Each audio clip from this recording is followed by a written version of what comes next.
You are listening to the Motherhood Podcast, episode number 75. I'm your host, Emily Kearney. We at Motherhood believe that there's no way to be a perfect mom, but many ways to be a good one. Our content is judgment-free within the context of evidence-based research.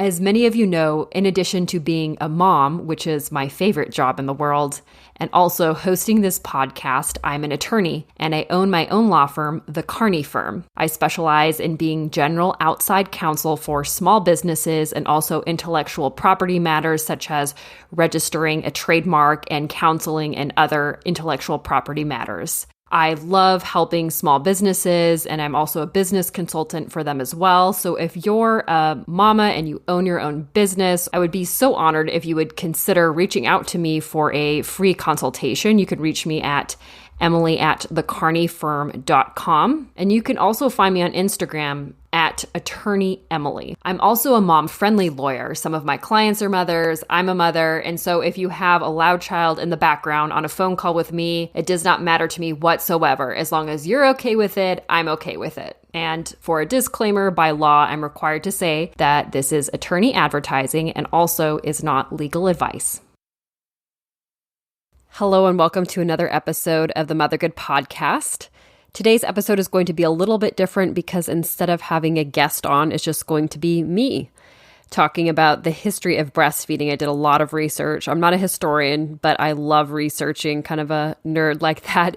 And from the downloads I've seen in the past episodes where we've done the history of different topics like the history of motherhood, can moms do it all? Those sorts of topics, and where we've done a ton of research on a subject, me and another guest that I've had on. Those seem to be our most popular episodes, so I figured I would just do another one, but on the history of breastfeeding. The goal mainly to show how breastfeeding has existed throughout the centuries, because I'm just shocked at how it's changed so much over time. It's a very complex history. It's not so simple. Breastfeeding has never used to be easier than it is now. It's always been a very complex thing, unlike what a lot of people think in modern times. I know that there's that false notion that a lot of people have that the difficulty with breastfeeding is more of a modern phenomenon. There are a lot of modern influences that could impact your ability to breastfeed, but again, we'll get into all of that in a little bit. But also just the main goal of the episode, why I think it's important to dive deep into all of this history, is to reduce mom guilt for moms who feel like they failed for not being able to breastfeed. Now, breastfeeding is surprisingly like the only part of motherhood that has actually come easy for me in terms of the physical aspect. For our longtime listeners, you probably know that pregnancy and delivery and postpartum have just been extremely difficult for me. I've gone into it in the past. I have had symphysis pubis dysfunction, extremely painful, and I actually still struggle with it a little bit. Some of the consequences of that to this day, still doing my, physical therapy regularly, not going regularly, but doing like the home exercises, those types of things just to keep up on it. But anyway, I digress. My point is, the physical aspect of motherhood has been very difficult for me, and I'm lucky that breastfeeding is literally the only one that I have not struggled with. So all that to say, I do, even though I can't relate to the struggles of breastfeeding per se, I can relate to the struggles of a physical aspect of motherhood and feeling like your body has failed you, because I have felt that so many times over the past 5 years with how extremely difficult pregnancy and delivery is for me. So with that, before I get into the episode though, I just wanted to take a few minutes to thank all of our listeners, our new listeners, and also our longtime listeners. This podcast has been going on for 3 years now. Actually, a little bit over 3 years ago. We started in July of 2019, and now it's September of, I'm recording this September. We'll see when I air it, maybe in the next few days, September of 2022. And I just wanted to give a huge thank you to all of our listeners. We now average around 800 to 1,000 downloads per episode. So that's 800 to 1,000 women who are tuning in regularly to listen to this podcast. And sure, I'm no Joe Rogan, but that's still quite a bit of complete strangers that I have no idea who all of you are. So I just want to thank you for your support, and also feel free to drop me a note, like an email or an Instagram DM at any time, because I'd love to get to know you. The only people I know who listen to this are basically, I know my friends listen, but I definitely don't have 1,000 friends. So that's only a very small handful. But other than that, I don't know who the rest of you are. So I would love to connect and meet you and, find out what's going on in your life. And I just genuinely feel the sense of community with all of you. And I'm just so honored that you choose to tune in all the time to listen to each episode. It's truly an honor. So thank you so much for being a part of this journey.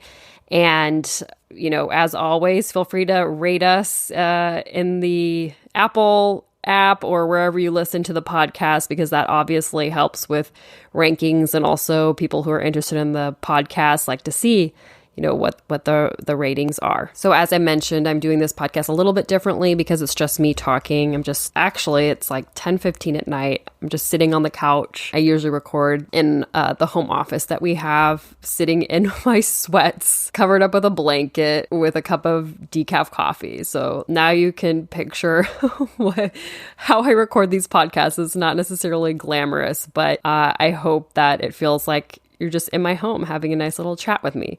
So here we go. So motherhood is hard. I think we all know that, everyone who is a mom. And breastfeeding can be one of those really hard aspects of motherhood, making it even more difficult. So in this episode, I'm going to touch on 3 points. First, why it matters. Why does it even matter to look at the history of breastfeeding? Secondly, having a historical look at breastfeeding all the way back through ancient times. And we'll go time period by time period, looking at how breastfeeding has always been so complicated. We've always had a very complicated relationship with breastfeeding, both as a society and us individually as women. And then third, we'll look at the shame aspect of breastfeeding, because no discussion of breastfeeding would be complete without a discussion on shame and how it plays a role in breastfeeding. So first, why does it matter? Why should we even be having this conversation? Well, a couple months ago, I remember talking to a mom friend of mine after church, and she made some comment about breastfeeding and it being hard. And then I just said something how, women didn't always used to breastfeed. I think that there's just this misconception that since breastfeeding is natural and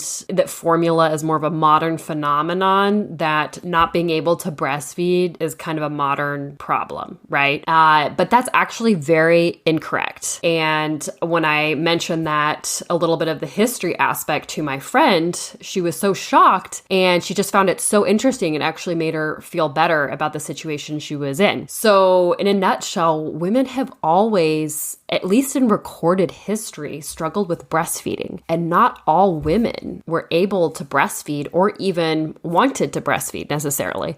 In fact, there was a time when the upper class and wealthy women did not want to breastfeed because breastfeeding was considered too primitive or animalistic, and then they had wet nurses instead. I'll get into that part more in a bit when I go over the history part of it. But back to why it matters. Why is it important to look at the history of breastfeeding and the fact that it has never been easy for all women to breastfeed? There's even a current trend to idealize motherhood and as natural and a mind over matter type thing. It seems like that's a new age type of mindset that's infiltrating motherhood and honestly even religion and many other aspects of our society, that as long as you have the right tools and the right mindset, that mothers can overcome any obstacle and obtain a motherhood that is easy and in tune with nature. Now, I'm not saying that women don't need tools or support or all that, because I do mention that later, that it is important to support breastfeeding mothers. But the issue is that not every single issue related to motherhood can be solved with a mind over matter thing. Some things are real issues that don't really have a solution. I know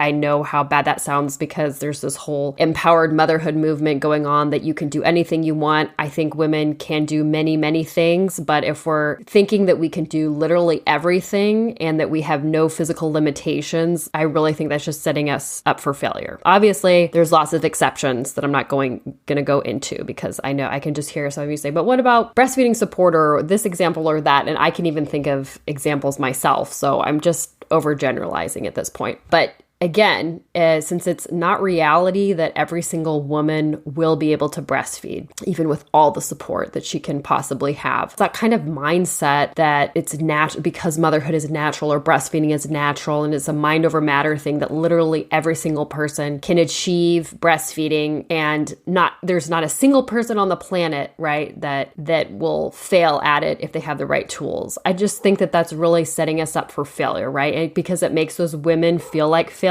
It feeds into the postpartum depression and anxiety and just depression and anxiety and moms in general that moms already have. I'll get into that part more in a bit when I go over the history part of it. But back to why it matters. Why is it important to look at the history of breastfeeding and the fact that it has never been easy for all women to breastfeed?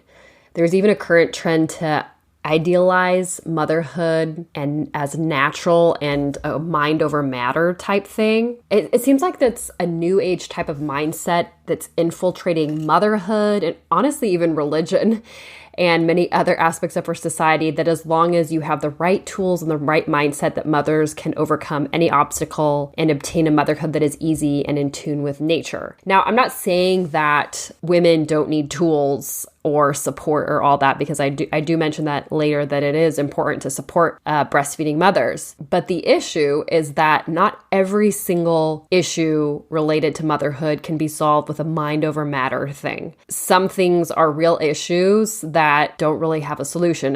I know how bad that sounds because there's this whole empowered motherhood movement going on that you can do anything you want. I think women can do many, many things, but if we're thinking that we can do literally everything and that we have no physical limitations, I really think that's just setting us up for failure. Obviously, there's lots of exceptions that I'm not going to go into because I know I can just hear some of you say, but what about breastfeeding support or this example or that? And I can even think of examples myself. So I'm just overgeneralizing at this point. But again, since it's not reality that every single woman will be able to breastfeed, even with all the support that she can possibly have, it fails that kind of mindset that it's natural because motherhood is natural or breastfeeding is natural and it's a mind over matter thing that literally every single person can achieve breastfeeding and there's not a single person on the planet, right, that will fail at it if they have the right tools. I just think that that's really setting us up for failure, right? Because it makes those women feel like failures. It feeds into the postpartum depression and anxiety and just depression and anxiety and moms in general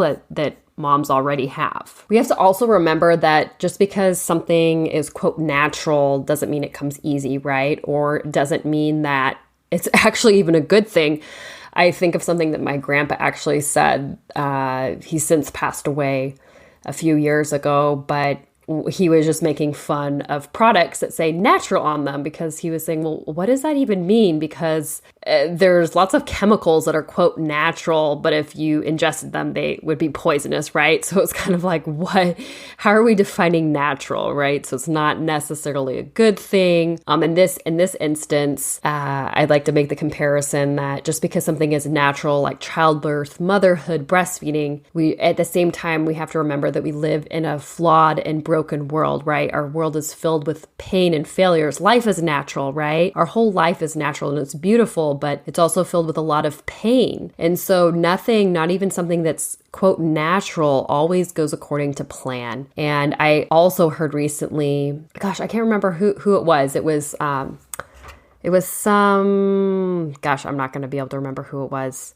But basically, they were saying that they were just complaining about a lot of problems that they were having. And so their father actually took them to a grave because they said, this is the only place where you're never going to have any failures or troubles, is the grave. And that just really stuck with this person. So to live is to experience problems, and pain is a part of living. It's not about being perfect, but about the journey, right? And so motherhood, our whole mission is that there's no way to be a perfect mom, but many ways to be a good one. That kind of encapsulates what our mission and our motto is. And so the history of breastfeeding gives credence to our breastfeeding journey, not only collectively, but also individually. So we can relate to the collective struggles of women and having this struggle with breastfeeding. Another kind of side tangent that I can think of how unnatural, quote, unnatural childbirth and motherhood can be for women. It's something called the obstetric dilemma. And I do want to have another episode digging deeper into this, but a quick summary of the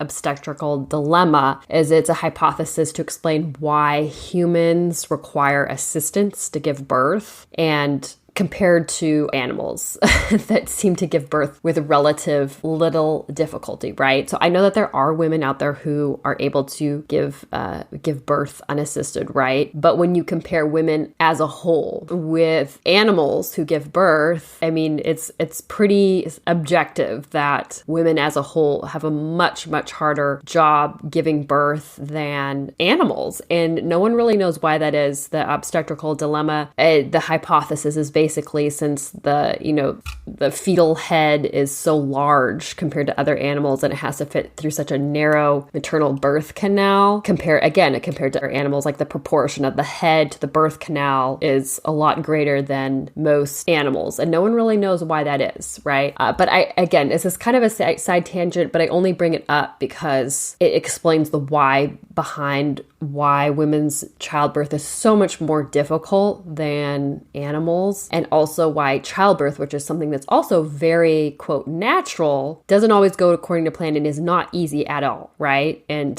why there's a reason why before modern medicine I saw the statistic, it's 25 out of every 1,000 births, the mother died. This is before modern medicine, right? And that's staggering statistic. It's crazy to think about. So before the advent of C-sections and modern medicine and women being able to, I know hemorrhage is a big cause of maternal mortality as well. So on one of our most recent podcast episodes with Dr. Howe, she said that being able to get a blood transfusion is one of the main lifesavers for women in childbirth. So I bring all of this up just to kind of give a comparison to breastfeeding, that it seems so natural, right? But it is, and it's so beautiful. But at the same time, it can be so difficult, and it doesn't always go according to plan. So the Office of the Surgeon General wrote something in 2011 called Barrier to Breastfeeding in the United States. And in it, they state that breastfeeding is often described as natural. And even though we think of it as natural, it's actually an art that has to be learned by both the mother and the newborn. So I do want to also recognize this aspect of it as well. As I was saying, that sometimes women just need the support. You have to learn the skills and how to hold and position a baby at the breast, how to achieve an effective latch. That's why there's lactation consultants are great.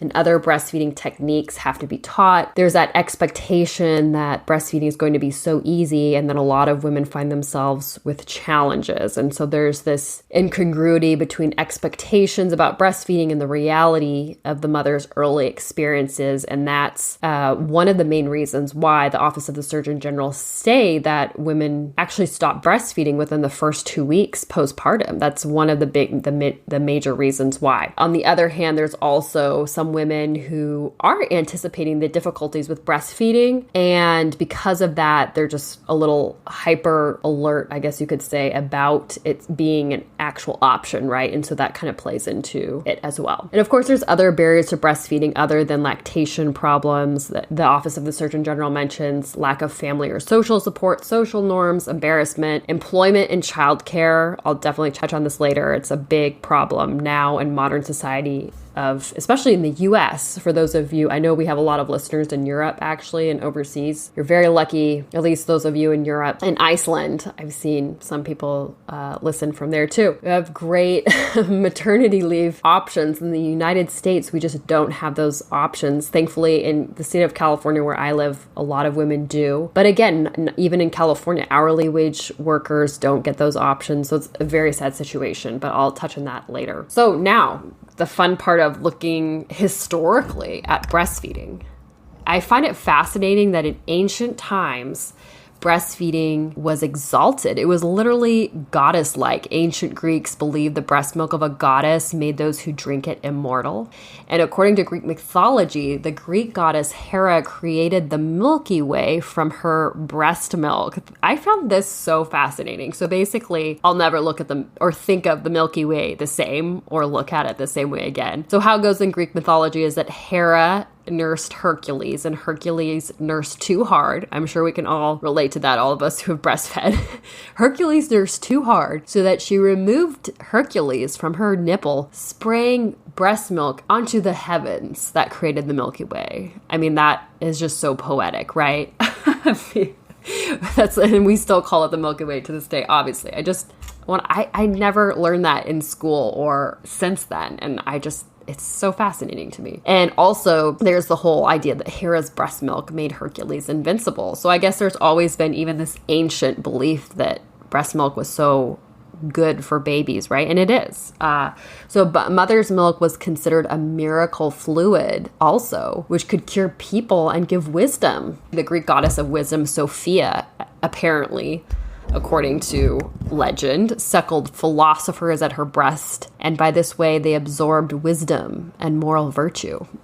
It's just, I don't know why.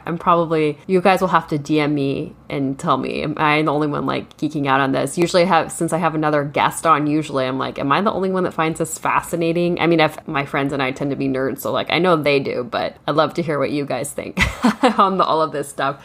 I just find it so fascinating that even the ancients had this fascination with breast milk, right? And were thinking of all these mythology stories to accompany it, right? It's just, that's the part that gets me, is that we've always had this interesting relationship with breastfeeding where it's just been so exalted that the Greeks even made these stories about the goddesses up, right?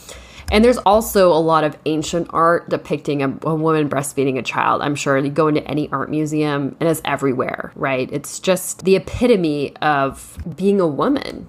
It just goes hand in hand, breastfeeding and what it means to be a woman. It seems to be a source of identity in the ancients and an identity of women. And I think even nowadays, we as women associate that as part of our identity too, which is why we struggle with it, right? When we fail to live up to that expectation. Again, I'll touch on later with the shame aspect of it. So in my research, I found this very interesting article in the Journal of Perinatal Education. It's called The History of Infant Feeding from the spring of 2009. And it gave a lot of historical context to breastfeeding. And I got a lot of my history from this particular article. So basically, the historical evolution of feeding for an infant includes wet nursing, using a bottle, and formula use, which is obviously only in modern times. But similar to modern times, breastfeeding infants was not always possible. Big shocker. Some women were unable to breastfeed, even going back thousands of years. And one major reason, obviously, as I already mentioned, is that a lot of women died in childbirth. So it was estimated that 25 per 1,000 births before modern medicine, the mom would die, right? And so obviously the mom can't breastfeed if she's passed away, sadly. It's so tragic. So then the family was left with a baby. And I mean, how are you going to feed a baby without his or her mom, right? How are you going to breastfeed? So to solve this, wet nurses were used. And a wet nurse was someone who breastfed someone else's child. And wet nurses began as early as 2000 BC. There's evidence that wet nurses were used during that time, all the way up until modern times, actually. So throughout this time period, wet nursing evolved from an alternative of need to an alternative of choice. So around 2000 BC, wet nursing was more used only when necessary, right? But then around 950 BC to all the way till 1800 AD, it was actually a matter of choice, right? Do you want to breastfeed or do you want to use a wet nurse? Kind of like how we still have that choice now of, do you want to, or some people have that choice, do you want to breastfeed or do you want to use formula, right? And it actually, as it evolved in the Roman time period, it became well-organized profession with contracts and laws designed to regulate its practice. So the Egyptian Encyclopedia in the year 1550 BC, it's the first medical encyclopedia that actually had a prescription for what they call lactation failure. Sounds similar to what we experience today, right? And it was describing ancient Egyptian women who struggled with breastfeeding. And it said in this encyclopedia, to get a supply of milk in a woman's breast for suckling a child, warm the bones of a swordfish in oil and rub her back with it, or let the woman sit cross-legged and eat fragrant bread of dura, I don't even know what that is, while rubbing the parts of the poppy plant. Obviously, I don't think that really worked. I don't know, maybe it's a home remedy that does. Let me know if you try it. I don't even know what those that dura thing is. If you do, DM me so I know. But I just found it so interesting. So there is evidence, written evidence, that even ancient women struggled with breastfeeding. And then in ancient Israel, that obviously children were deemed a blessing, but it was the first time that breastfeeding was actually connected with a religious obligation.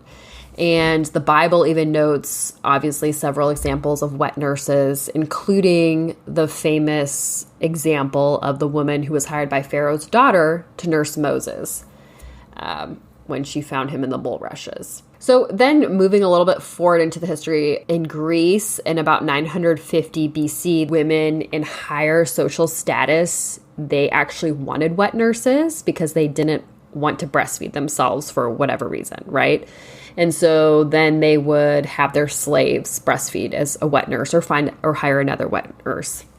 And then, as I mentioned, in the Roman Empire around 300 BC and 400 AD, that's when there were the written contracts to outline all the parameters around what you can do, what wet nurses can do with the children, right? So I found it fascinating that there were Greek medical authors and then also even a Franciscan friar who they decided that they wanted to write some guidelines for what wet nurses should do to make sure that it was more of a maternal environment that they were part of. For example, Galen of Pergamus, around 130 AD, he said that wet nurses should soothe infants through swaddling movement, rocking, and singing lullabies. That sounds so nice. So basically, he's saying that the wet nurses have to basically, do what the mothers would do to have more of that personal touch. And then same with the Franciscan friar, Bartholomeus Anglicus. I'm really bad with these ancient names. But basically he described some qualities and duties as well for wet nurses. And he said, a nurse rejoices with a boy when it rejoices and weeps with him when he weeps, just like a mother. She picks him up when he falls, gives the little one milk when he cries, kisses him as he lies, holds him tight, and gathers him up when he sprawls, washes, and cleans the little one when he makes a mess of himself. Again, sounds so lovely. So basically, it sounds like a lot of authority at the time were trying to set some parameters around wet nurses, right? So that they were having more of that maternal atmosphere. And then we get to the Middle Ages, which is when the first backlash against wet nurses comes and the belief that breast milk was, quote, magical. This is when shame starts to enter the picture, right? The shame that we still experience in modern times. So it sounds like it goes back to the Middle Ages is when we can see that tension between those who breastfed and those who employed wet nurses. So during the Middle Ages, society regarded childhood as a special time of vulnerability, which I think is equivalent to what we believe now, right? So breast milk at that time was deemed to possess magical qualities, and it was believed that breast milk could transmit both physical and psychological characteristics of the wet nurse. And so as a result, the belief resulted in protests against the hiring of women for wet nursing. And once again, a mother nursing her own child was valued as a saintly duty. But then we fast forward to the Renaissance period. there was also more widespread disapproval, mostly by the medical community, it seems like, from the written documentation of wet nursing, and a preference for mothers breastfeeding their own children. But despite the medical community not really approving of the wet nurses, the societal class tended to dictate breastfeeding practices. So it was basically unusual for a wealthy woman of very high class to breastfeed because it was considered unfashionable. And also women worried it would ruin their figures, which it probably does. I'm just saying. But it sounds like that played a big factor into them deciding that they simply didn't want to breastfeed. And so they were just going to use wet nurses instead. But it's interesting to note, again, in this article from the journal, that it said that breastfeeding also prevented many women from wearing the socially acceptable clothing at the time, which I would agree with that because I can't even imagine in those outfits how they would breastfeed. Although I will say that in a lot of the art museums I've seen, it seems like the women just pull down the whole front part of their dress, right, to breastfeed. So I don't know. I guess they just had to undress. Maybe that's why there's a lot of artwork on it too, because the woman would basically have to undress her whole half top to breastfeed, right? It's no real modesty really factoring into that. Not that I think there should. I'm just saying that based on what they wear, it seems like they would basically have to undress themselves to breastfeed. The journal also noted that it interfered with social activities, breastfeeding did, for the upper class women, such as playing cards and attending theater performances. The wives of merchants, lawyers, and doctors also did not breastfeed because it was less expensive to employ a wet nurse than it was to hire a woman to run their husband's business or take care of the household in their place. And that's something pretty interesting to note, right? That women, even in the Renaissance period, were making those decisions like, oh, I'm just not going to breastfeed, right? I'm just going to hire a wet nurse. Kind of like some women now in modern times just say, you know what, breastfeeding is too hard. I'm going to make the choice to formula feed, right? So again, at this part of going back into the history, we can see how women throughout the centuries have made decisions to nurse or not to nurse, right, based on their individual circumstances. And it wasn't always because they couldn't physically, but maybe it was more of a monetary decision, or maybe they just simply didn't want to, just like it. That's fine, right? Perfectly fine. So wet nursing did remain a popular, well-paid, and highly organized profession during the Renaissance period. And according to this journal article, it actually was the occupation of prime choice for many poor women because many young, unmarried, or even some married women who were very poor, if they had a child, they would, sadly, very tragically, they would get rid of it prior to seeking employment as a wet nurse. And then in France, wet nurses were even registered with their local employment bureau, and there were laws developed and enforced to regulate the employment, which is crazy to think about. So now we fast forward to the Industrial Revolution in the 18th and 19th century. The practice of wet nursing shifted away from wealthy families to laboring lower income families as they moved from rural to more urban areas, which is fascinating. So wet nursing now no longer is something that the rich do, but it's actually the lower income families because the women had to go out and work. See, this is why it's so fascinating. It's such a complex history. As we move through each different time period, the reasons why women did or did not breastfeed are different, and they varied by class based on the centuries, which is so fascinating, right? So in some time periods, breastfeeding, was more of something that wealthier women did, and other times it was more of what the poor women did. But it does seem like the common theme, though, is that in general, the wealthier women did not want to do it as much in general. It does seem to be that way. So again, in the Industrial Revolution, the increased cost of living and poor wages, it forced many women, unfortunately, to seek employment and contribute financially to their family. And of course, that made it impossible for many mothers to breastfeed and attend to their children. And many of the children were farmed out to destitute peasant women. And even though wet nursing existed for a while, the natural mother was still preferred in society for breastfeeding and raising children. But it's interesting to note that during that same time period, the Industrial Revolution, the governments in Europe didn't like the practice of wet nurses because of the high mortality rate it caused in newborns because their mothers abandoned them or weren't able to nurse them because they were wet nursed to some other woman's baby. And so the government recognized, hey, we're losing a big source of our population, right, because as a result of wet nursing.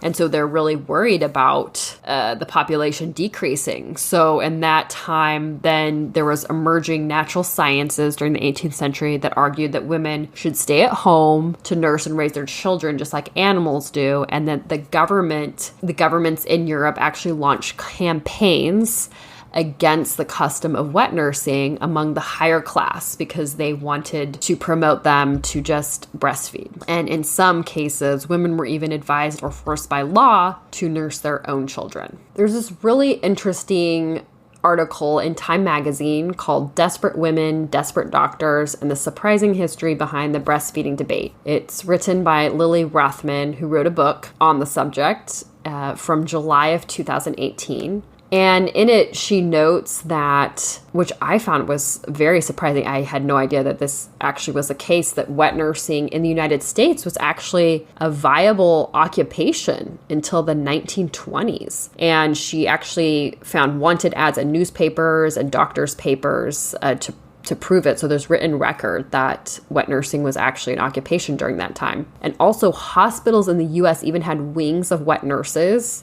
who were usually impoverished, desperate women, which is very sad. So wet nurses, again, they were usually single women who had been abandoned by their families or the father of their children. And then sadly, again, if they went to work for a private family, many times the private family, according to this Times Magazine article, said that the private family would almost never allow these young women to bring their own baby with them. So unfortunately, the baby had to be given to a foundling home, which is so tragic, which many times that meant that the baby died.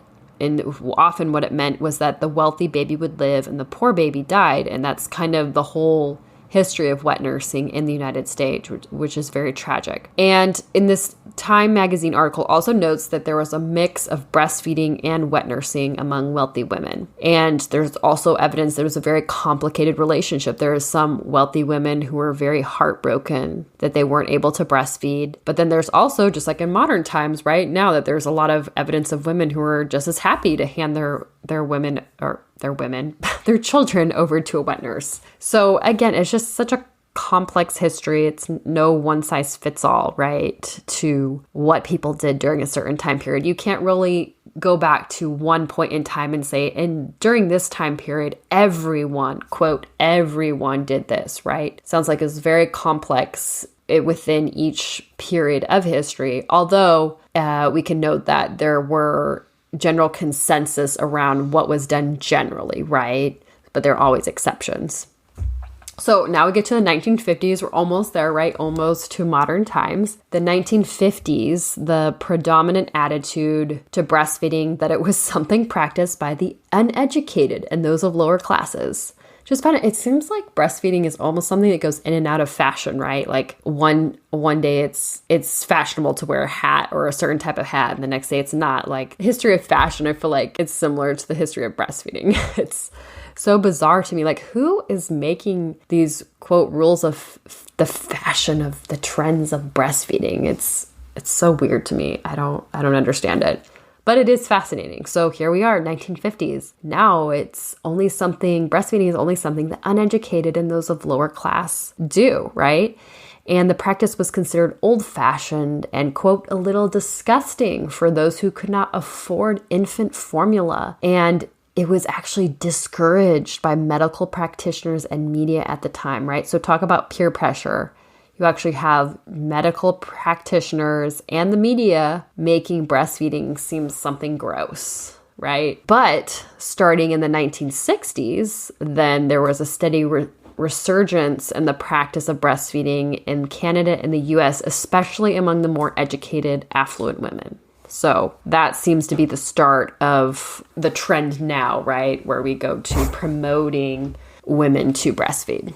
So now to current times, which I love talking about modern day struggles with breastfeeding, because again, it's a very complex relationship with breastfeeding. Always want to acknowledge those who can't breastfeed from a purely physical aspect, right? Or maybe it's extremely difficult to breastfeed. I know I have a friend who wasn't able to breastfeed her child because her child had a really bad suck. So it wasn't her per se, it was her child, and had like I think it was like a tongue-tied type situation. And she actually pumped. I forgot for how many months. She had to exclusively pump and then bottle feed, and then eventually could switch over to breastfeeding. And I really admired her determination to do that, right? But I don't know if I could have done that, because I probably would have I think I would have given up, right? And just say that I can't do that, which is, it's fine, right? But I also admire that she had that stamina to do that. But again, it's not for everyone. It's not for something that we're required to do. And it obviously is nice that every woman has a choice on what she wants to do. And if it's just physically impossible, or even if she just chooses not to, then that's perfectly fine. So again,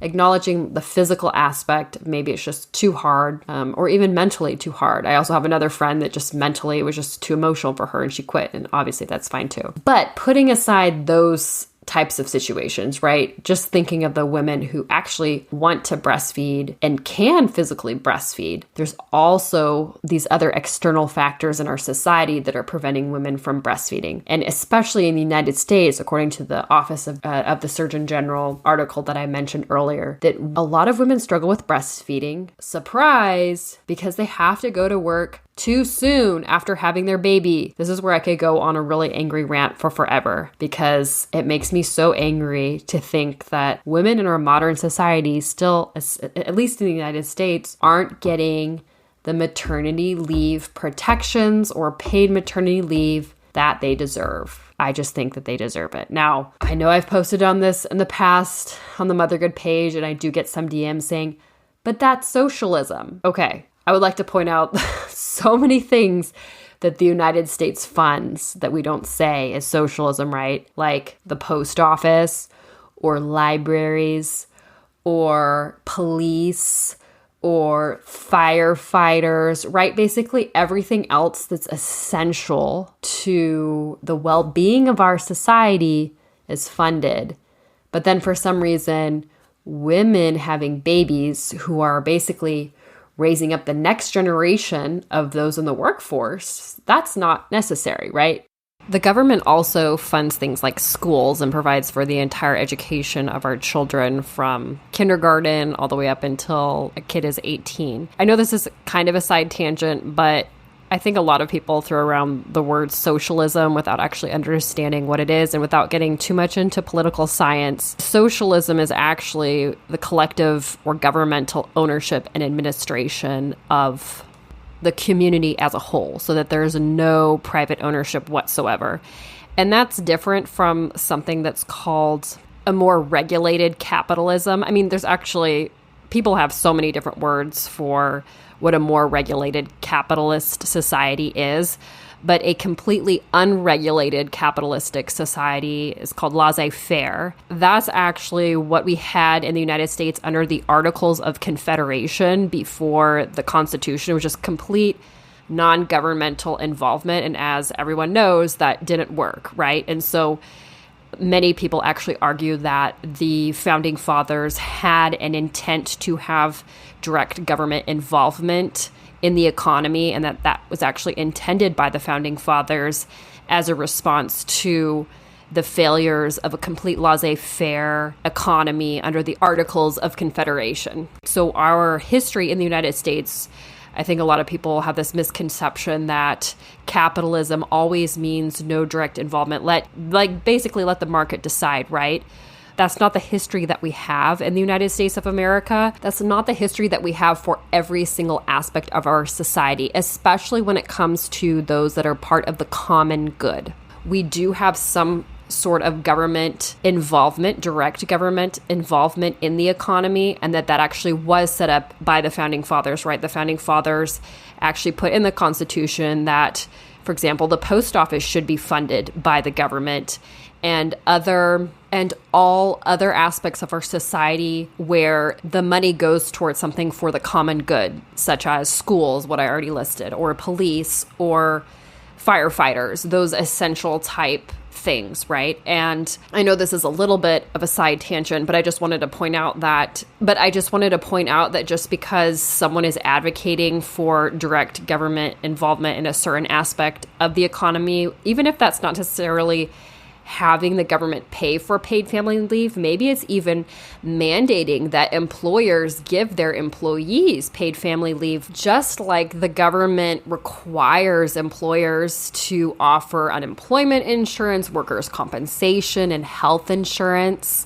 benefits to their employees, right? So these are all things that the government has to force employers to provide their employees. Otherwise, we probably would not be getting these benefits because the billionaires of the world would rather have another billion in their pockets as opposed to actually helping their workers, right? I don't want anyone to think that I'm a socialist. I actually consider myself a capitalist, but someone who is for a more regulated capitalism, one that requires that morality is regulated into the capitalism so that our most vulnerable are taken care of. Actually, a capitalist society that our founding fathers actually envisioned, and that does go along with the original intent of our founding fathers. Because again, our founding fathers themselves did not advocate for a completely unregulated economy because of the failures of the Articles of Confederation, because that's initially what they thought would be best, right? Completely unregulated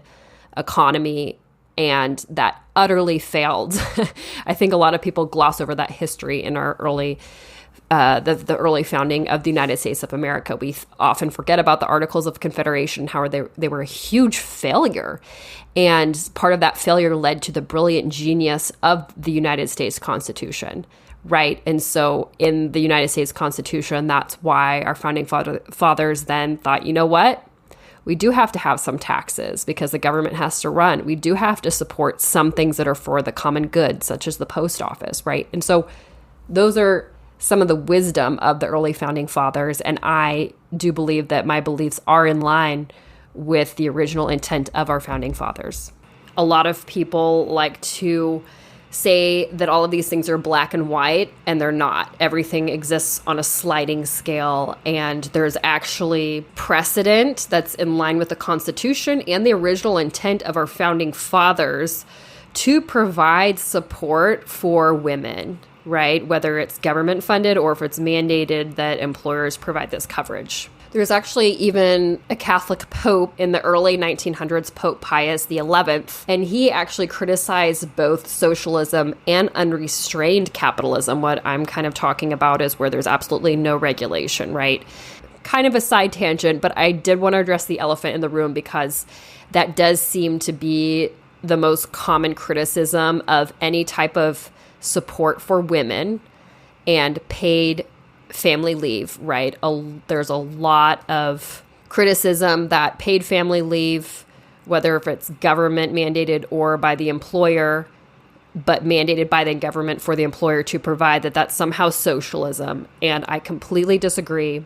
Once again, I think that there is support for it in a regulated capitalistic society, and even that there's constitutional support from an original intent standpoint.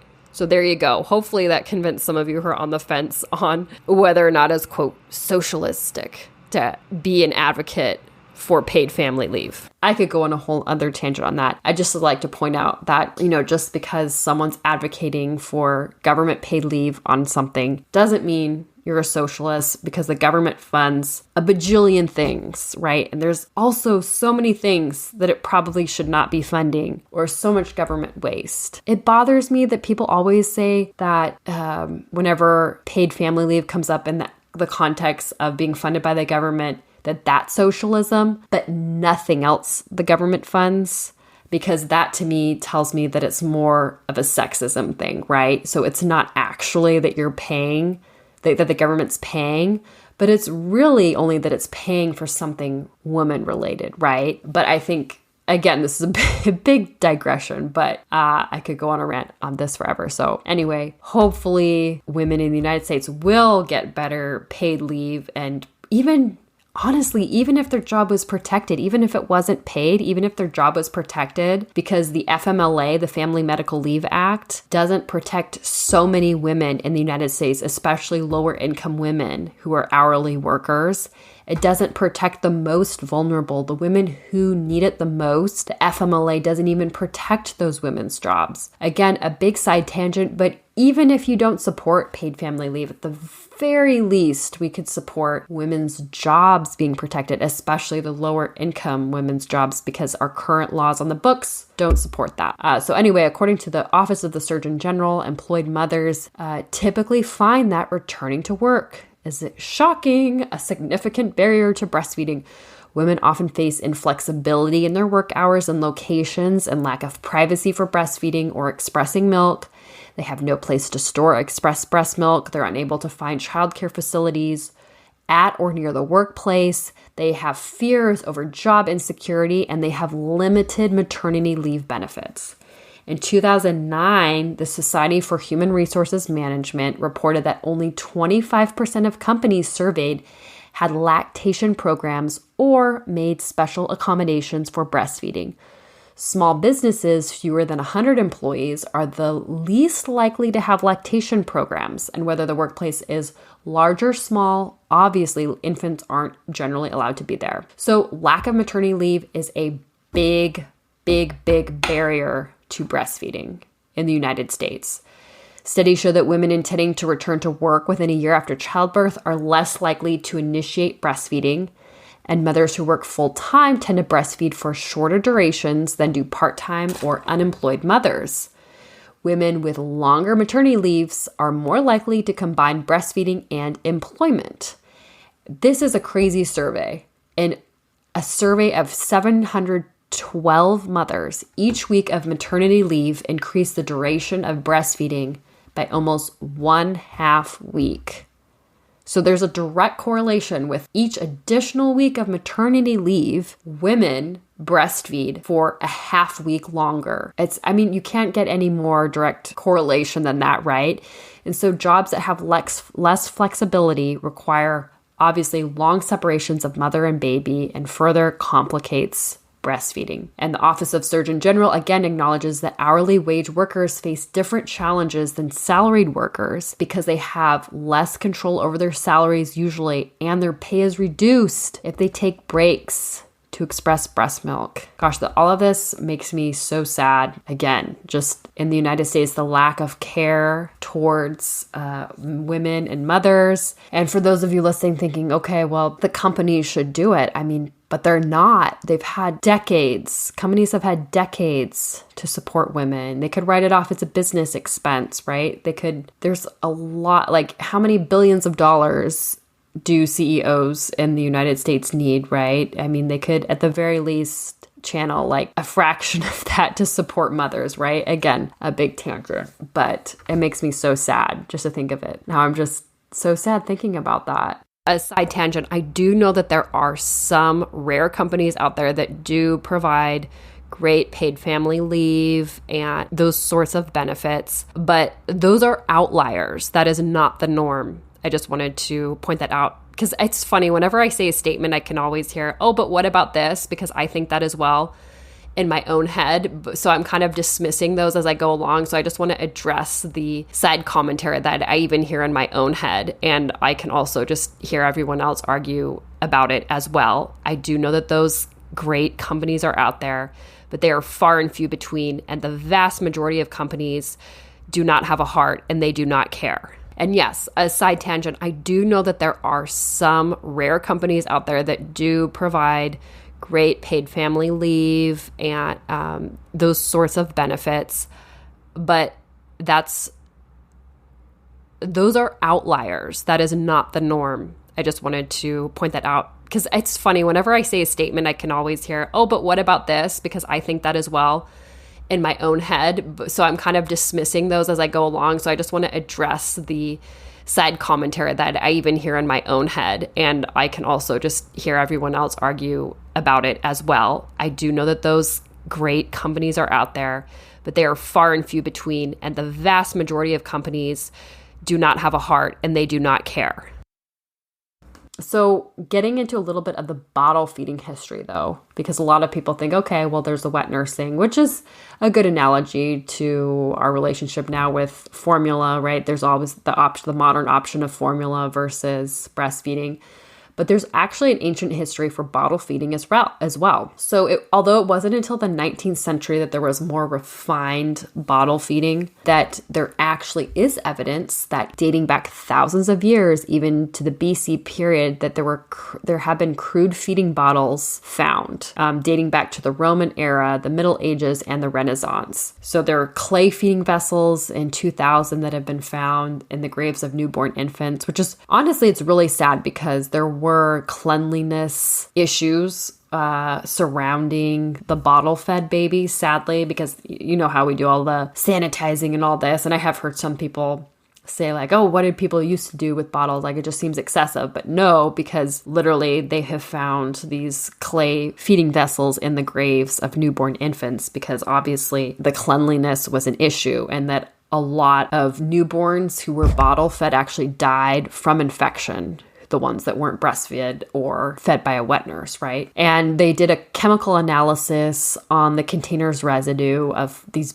ancient bottles that they found that suggests that animals' milk was used in ancient times as an alternative to breast milk. So in the Middle Ages, there were perforated cow's horns that were the most common type of feeding bottle. And then in the 1700s, a lot of babies were fed from pewter and silver bottles. But in the early 19th century, the use of dirty feeding devices combined with the lack of proper milk storage and sterilization now that we have now, it actually led to the death of 1/3 of all artificially fed infants during the first year of their life, which is so tragic. So, if the mother died in childbirth, wasn't able to breastfeed or couldn't breastfeed or, couldn't find a wet nurse, bottle-fed babies before the 19th century did not have a really good outlook.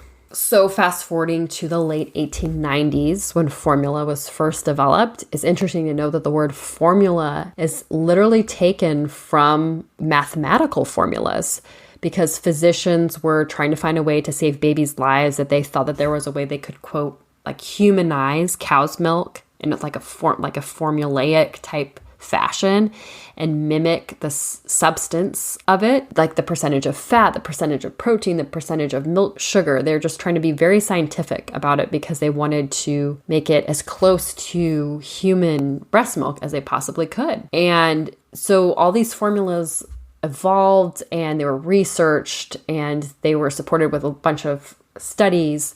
And then manufacturers began to advertise directly to physicians. And so by 1929, the American Medical Association formed the Committee on Foods that actually approved the safety and quality of formula composition. And that forced many infant food companies to seek the AMA approval or the organization's seal of acceptance. And then, of course, corporate America steps in, as it always does, wanting to make a lot of money, right? So they were very aggressive in marketing these formulas. And unfortunately, it generated a lot of negative publicity for formula manufacturers as well because of just how aggressive they were. So that's all the research of what I did on the history of breastfeeding, going in and out of the different time periods and through wet nursing and bottle feeding and formula and a complicated relationship with breastfeeding. So now you can see how it's always just been so complex. It's been a matter of need versus also a matter of want in some instances, whether or not it's in fashion to breastfeed or not. But the third point I really wanted to touch on is mother shame, which is what Brene Brown actually calls shame as related to motherhood. And I really like this article. I found Brene Brown talking about this mother shame that she describes. And she actually said that motherhood was the experience that sealed her commitment to studying shame. And this is her definition of shame. She says, shame is the intensely painful feeling or experience of believing that we are flawed and therefore unworthy of acceptance or belonging. Women often experience shame when they are entangled in a web of layered, conflicting, and competing social community expectations.